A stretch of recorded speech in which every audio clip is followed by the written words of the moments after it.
नमस्कार दोस्तों, स्वागत है आपका आज के मुख्य समाचारों में। जी हां दोस्तों, आपको यहां पर देखने को मिलेंगी सुबह से लेकर शाम तक की तमाम बड़ी खबरें मुख्य समाचार ब्रेकिंग न्यूज अपडेट्स के रूप में। तो चलिए दोस्तों, जान लेते हैं आज की पहली बड़ी खबर। 5 राज्यों में चुनाव की घोषणा। नतीजे 3 दिसंबर को। मध्य प्रदेश में 17, राजस्थान में 23 और छत्तीसगढ़ में 7 और 17 नवंबर को होगी वोटिंग। जी हां दोस्तों, चुनाव आयोग ने सोमवार को मध्य प्रदेश, राजस्थान, छत्तीसगढ़, तेलंगाना और मिजोरम में विधानसभा चुनाव की तारीखों का ऐलान कर दिया है। इन राज्यों में चुनाव प्रक्रिया 27 दिन चलेगी। सबसे पहले मिजोरम में 7 नवंबर को मतदान होगा। इसके बाद मध्य प्रदेश में 17 नवंबर को मतदान होगा। छत्तीसगढ़ में 2 चरणों में 7 नवंबर और 17 नवंबर को वोटिंग होगी। फिर 23 नवंबर को राजस्थान और 30 नवंबर को तेलंगाना में वोट डाले जाएंगे। सभी 5 राज्यों में एक साथ 3 दिसंबर को रिजल्ट आएंगे। दोस्तों, मध्य प्रदेश में अभी बीजेपी सत्ता में है, तो राजस्थान और छत्तीसगढ़ में कांग्रेस की सरकार है। तेलंगाना में केसीआर की पार्टी बीआरएस की, तो वहीं मिजोरम में मिजो नेशनल फ्रंट सत्ता में है। दोस्तों, मुख्य चुनाव आयुक्त सीईसी राजीव कुमार ने सोमवार को प्रेस कॉन्फ्रेंस में बताया कि इन राज्यों में कुल 16.14 करोड़ वोटर्स हैं। इनमें से 8.2 करोड़ पुरुष, 7.8 करोड़ महिला वोटर्स हैं। इस बार 60.2 लाख नए वोटर्स पहली बार वोट डालेंगे। इनकी उम्र 18 से 19 साल के बीच है। 15.39 लाख वोटर्स ऐसे हैं जो 18 साल पूरे करने जा रहे हैं और जिनकी एडवांस एप्लीकेशन प्राप्त हो चुकी है। इसके बाद दोस्तों, अगली बड़ी खबर। हमास के बड़े नेता भूमिगत सुरंगों और बंकरों में छुपे। इजराइल ने 12 घंटों में किए 3 बड़े हमले। जी हां दोस्तों, आतंकवादी संगठन अलकायदा और तालिबान की तर्ज पर हमास ने भी गाजा पट्टी में भूमिगत कंक्रीट की सुरंगें और बंकर बनाए हैं। हमास ने इन भूमिगत सुरंगों को इस तरह से डिजाइन किया है कि यह किसी आवासीय क्षेत्र के निकाय द्वारों के साथ खुलती है। यह सुरंगें आधुनिक तौर तरीकों वाली इलेक्ट्रॉनिक सुख सुविधाओं के साथ बनाई गई है और हमास को इन्हें बनाने में कई वर्षों का समय लगा है। दोस्तों, महत्वपूर्ण बात यह है कि यह सुरंगें हमास की पोस्टों के साथ भी जुड़ी हुई है, जिसके चलते कोई बाहरी आदमी इन सुरंगों में प्रवेश नहीं कर सकता। इन सुरंगों के अंदर ऐसी भूमिगत बंकर भी बनाए गए हैं जहां इनके नेता हमले के दौरान खुद को सुरक्षित रखने के लिए शरण लेते हैं। दिलचस्प तथ्य यह है कि इन सुरंगों के जरिए हमास के लड़ाके इजरायली सुरक्षा बलों के खिलाफ घुसपैठ भी करते हैं। सूत्रों के मुताबिक इजराइल की खुफिया एजेंसी ने ऐसी अनेक सुरंगों और बंकरों का स्थान और पता खोज निकाला है, जिसके चलते पिछले 12 घंटे के दौरान गाजा पट्टी के हनोन इलाके में भूमिगत सुरंग और वहां मौजूद बंकरों पर इजरायली फौज ने अनेक बम गिराए हैं। दोस्तों, दिलचस्प बात यह है कि हमास ने यह तमाम आधुनिक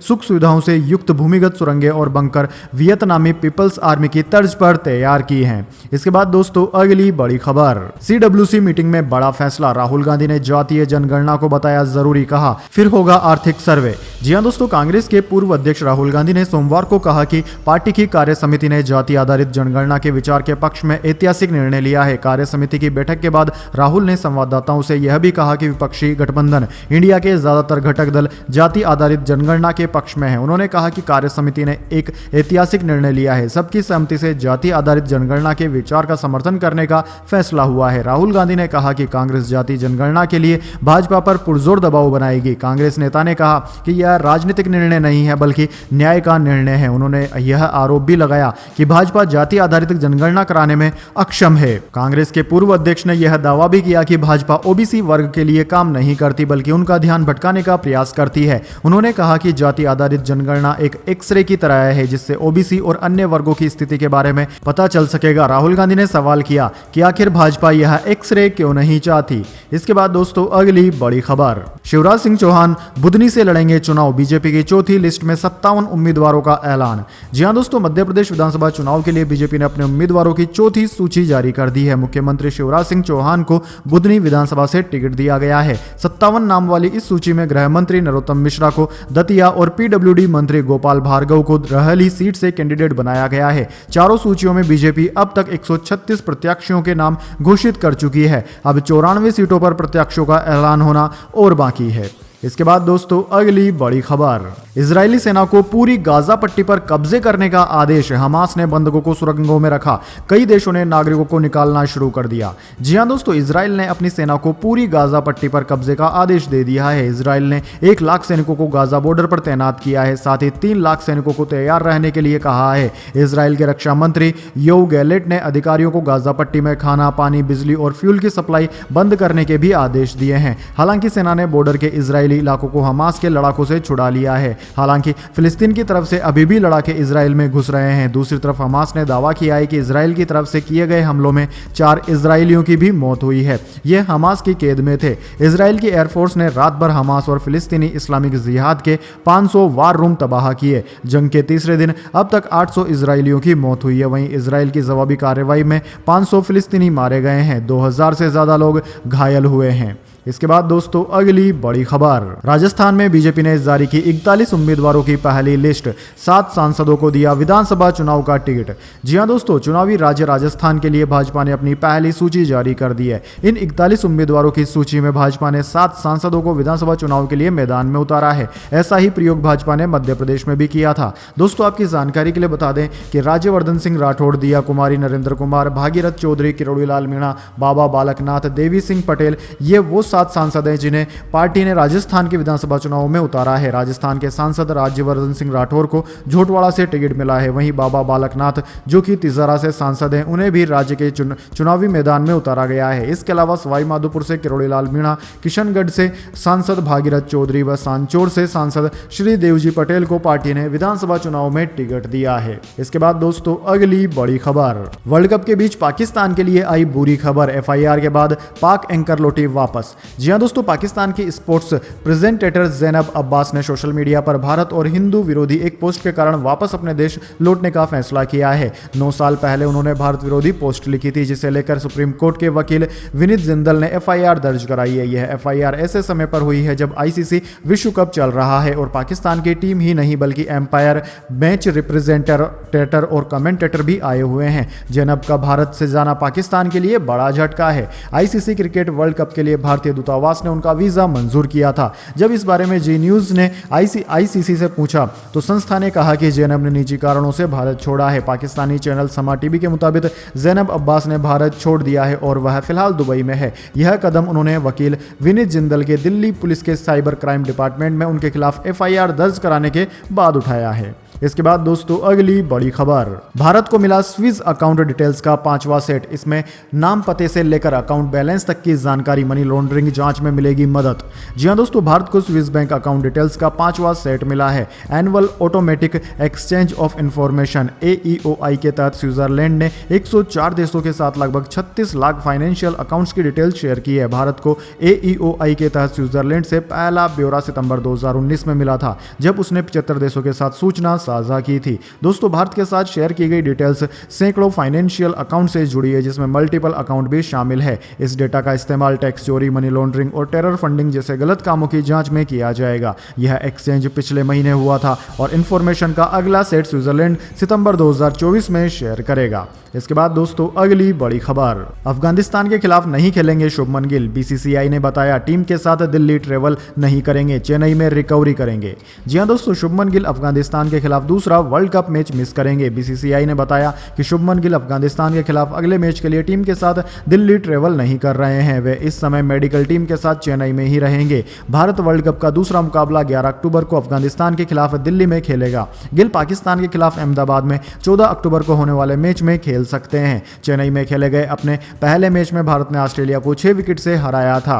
दोस्तों आपकी जानकारी के लिए बता दें, डेंगू के कारण गिल भारत का पहला मैच भी नहीं खेल रहे थे। रिकवरी नहीं हो पाने के कारण गिल की जगह ऑस्ट्रेलिया के खिलाफ ईशान किशन ने मैच में ओपनिंग की थी और बिना खाता खोले ही आउट हो गए थे।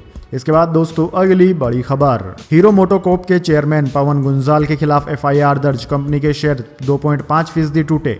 जी हां दोस्तों, दिल्ली पुलिस ने हीरो मोटोकॉर्प के चेयरमैन, मैनेजिंग डायरेक्टर और CEO पवन कांत मुंजाल और 3 अन्य के खिलाफ FIR दर्ज की है। जालसाजी के आरोप में यह केस दर्ज कराया गया है। FIR दर्ज होने के बाद सोमवार के कारोबार में कंपनी के शेयरों में 2.5% की गिरावट आई। FIR की खबर सामने आने के बाद सोमवार को BSE पर हीरो मोटोकॉर्प का शेयर 2.5% गिरावट के साथ 2960 पर बंद हुआ। कारोबार के दौरान इसमें 3% की गिरावट देखने को मिली थी।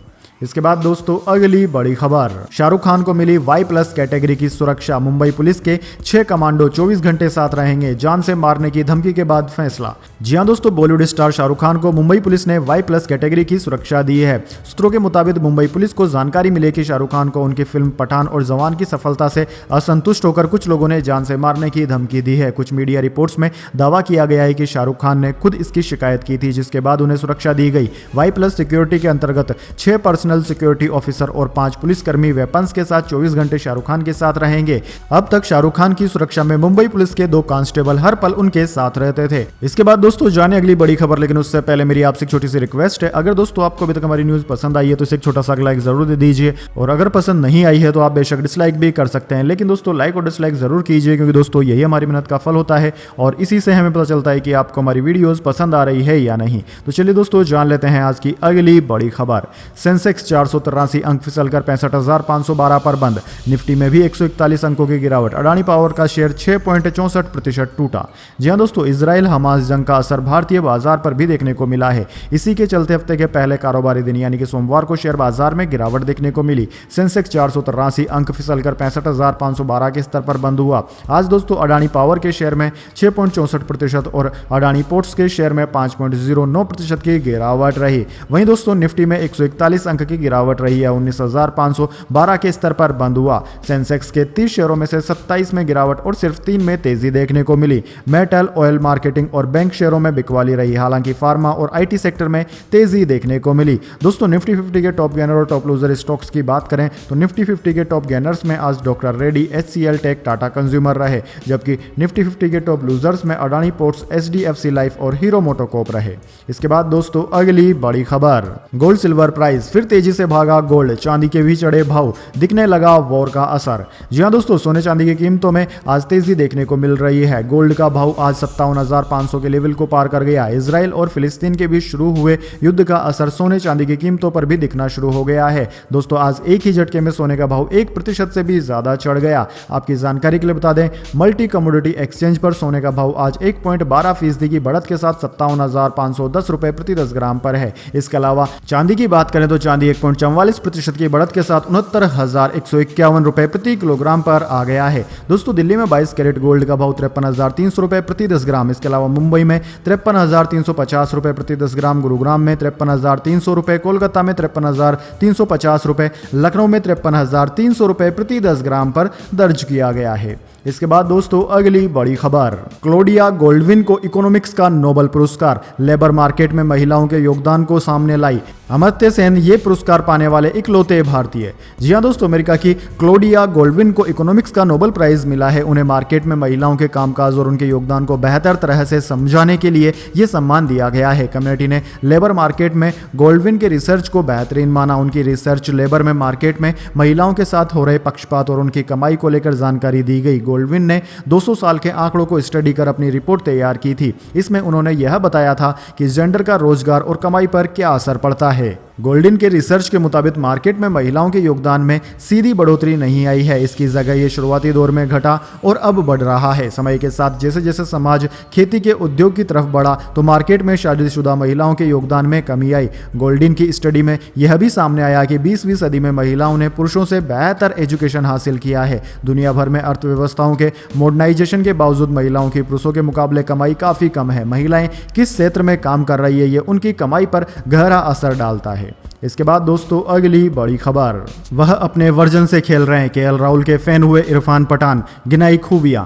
जी हां दोस्तों, केएल राहुल ने वनडे वर्ल्ड कप में ऑस्ट्रेलिया के खिलाफ जो मैराथन पारी खेली उसकी चारों ओर चर्चा हो रही है। टीम इंडिया के पूर्व ऑलराउंडर इरफान पठान ने राहुल की जमकर तारीफ की। इरफान पठान का कहना है कि केएल पहले जैसे नहीं रहे, मतलब कि पहले केएल राहुल दबाव में आ जाते थे लेकिन अब वह प्रेशर को खींच रहे हैं। राहुल और विराट कोहली के बीच 165 रन की साझेदारी के दम पर भारत ने ऑस्ट्रेलिया को 6 विकेट से हराकर विश्व कप में अपने अभियान की शुरुआत जीत से की। केएल राहुल उस समय बैटिंग के लिए क्रीज पर आए थे जब भारतीय टीम 2 रन पर 3 विकेट गंवा चुकी थी। इनमें ओपनर ईशान किशन, रोहित शर्मा और श्रेयस अय्यर के विकेट शामिल थे। राहुल ने कोहली के साथ मिलकर संयम के साथ पारी को आगे बढ़ाया और दोनों बैटर्स ने अपने अर्धशतक पूरे कर टीम इंडिया की जीत में अहम भूमिका निभाई। राहुल 97 रन बनाकर नाबाद लौटे, वहीं विराट कोहली ने 85 रन का योगदान दिया। दोस्तों इरफान पठान ने स्टार स्पोर्ट्स पर कहा कि वह बहुत शांत नजर आ रहे हैं। केएल राहुल पहले की तरह नहीं दिख रहे हैं। जब वह दबाव में आ जाते थे वह प्रेशर को खींच रहे हैं और वह खेल को खेल की तरह खेल रहे हैं। तो अब यह नहीं लगता कि आउट हो जाएंगे। बल्लेबाजी के दौरान उन्हें बीट करना अब आसान नहीं है। वह पूरी तरह कंट्रोल में दिखाई दे रहे हैं। वह सिंगल भी निकाल रहे हैं और स्वीप शॉट भी शानदार तरीके से खेल रहे हैं। उन्होंने अपनी तकनीक पर काम किया है। ऐसा लगता है कि अहम बात यह है कि वह अपने वर्जन से काफी बेहतर नजर आ रहे हैं। इसके बाद दोस्तों अगली बड़ी खबर, अब चीन पर आतंकी निज्जर की हत्या का आरोप, दावा अमेरिका में हुई प्लानिंग, भारत पश्चिम के बीच फूट डालने के लिए रची गई साजिश। जी हां दोस्तों, चाइनीज कम्युनिस्ट पार्टी सीसीपी पर नजर रखने वाली ह्यूमन राइट एक्टिविस्ट जेनिफर जेंग ने दावा किया है कि खालिस्तानी आतंकी हरदीप सिंह निज्जर की हत्या के पीछे चीन का हाथ है। उन्होंने ट्वीट पर पोस्ट किए एक वीडियो में कहा कि कनाडा में हुई आतंकी निज्जर की हत्या के पीछे सीसीपी के एजेंट्स थे। चीन ने ऐसा भारत और पश्चिमी देशों के बीच फूट डालने के लिए किया। उन्होंने यह भी दावा किया कि चीन नहीं चाहता कि ताइवान से जुड़ी कोई भी जानकारी या जिनपिंग की मिलिट्री स्ट्रेटजी दुनिया को पता चले, इसलिए सीसीपी ने एक प्लान बनाया। प्लान के तहत कुछ सीसीपी एजेंट्स ने निज्जर की हत्या कर दी। जेंग ने कनाडा में रहने वाले चीनी यूट्यूबर लाओ डेंग का हवाला देते हुए कहा कि CCP ministry of state security ने जून में कुछ अधिकारियों को अमेरिका के सिएटल भेजा था। यहां निज्जर की हत्या का प्लान बनाया गया। मकसद एक था, भारत और पश्चिम के बीच दरार डालना। उन्होंने ये अपने वीडियो में कहा। भारत को फंसाने के लिए निज्जर को मारने वाले एजेंट्स ने भारतीयों के लहजे में अंग्रेजी बोलना सीखा था। निज्जर की हत्या पार्किंग लॉट में हुई थी, जिसके बाद सीसीपी एजेंट्स ने सबूत मिटाने के लिए उनके कार में लगे कैमरे को तबाह कर दिया था। फिर वो कनाडा से फ्लाइट में चीन लौट आए। इसके बाद दोस्तों अगली बड़ी खबर, विराट ने तोड़ा सचिन तेंदुलकर का एक और रिकॉर्ड, पहुंचे नंबर 1 पर। आईसीसी टूर्नामेंट में बना डाले सबसे ज्यादा रन।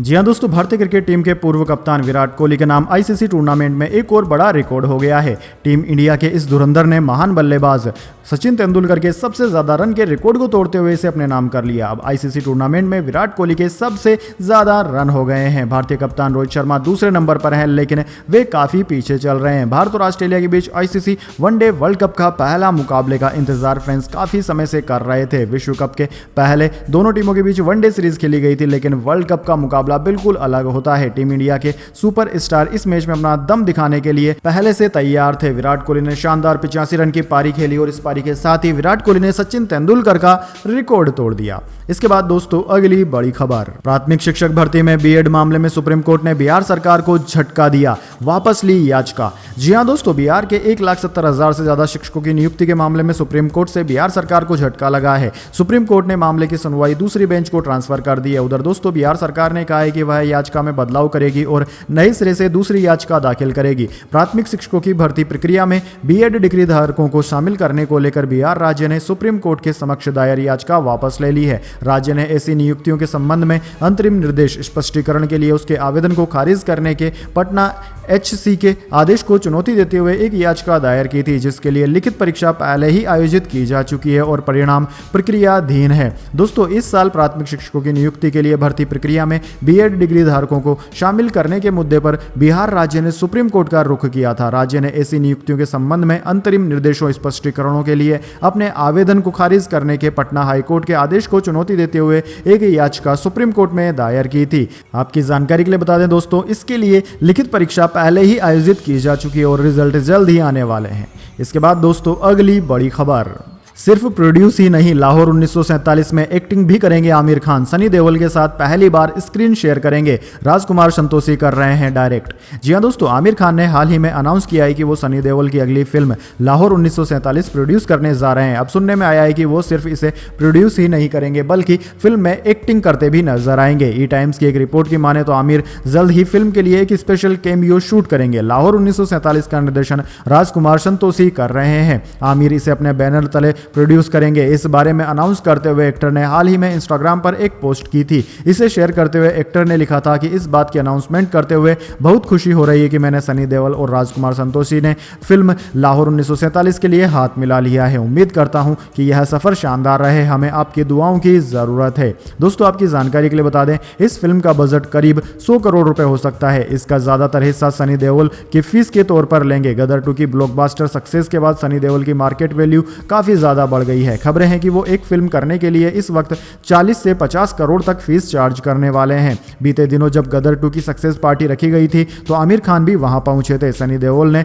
बहुत गर्मजोशी से आमिर खान का स्वागत किया था। दोनों एक्टर्स को गले मिलते देख ही यह कयास लगाने शुरू हो गए थे कि दोनों जल्द ही साथ काम कर सकते हैं। इसके बाद दोस्तों अगली बड़ी खबर, दिल्ली में होगी कराची टू नोएडा की शूटिंग, बड़े पर्दे पर दिखेगी सीमा हैदर सचिन की प्रेम कहानी। जी हां दोस्तों, सीमा हैदर और सचिन की लाइफ पर बन रही मूवी कराची टू नोएडा की शूटिंग 10 और 11 अक्टूबर को दिल्ली में होगी। शूटिंग लोकेशंस नरेला, कुंडली, पानीपत और दिल्ली नोएडा में है, जहां फिल्म के करीब 30 सीन्स फिल्माए जाएंगे। इसके लिए फिल्म की स्टार कास्ट सोमवार को मुंबई से दिल्ली पहुंची। सीमा सचिन की पिक्चर में गदर 2 एक्टर रोहित चौधरी भी अहम भूमिका में दिखेंगे। गदर 2 में उन्हें मेजर मलिक के रोल में देखा गया था। वहीं दोस्तों कराची पुलिस कमिश्नर गुलाम हैदर की भूमिका एक्टर अहसान खान निभाने वाले हैं। मनोज बख्शी, जिन्होंने बजरंगी भाईजान में पाकिस्तान पुलिस अफसर का रोल निभाया था, वो कराची टू नोएडा में आर्मी अफसर के किरदार में दिखाई देंगे। मशहूर कलाकार दीप राज राणा ATS अफसर की भूमिका में नजर आएंगे। मूवी में सीमा हैदर का रोल फरीन खान को मिला है और सचिन का किरदार आदित्य राघव निभाने वाले हैं।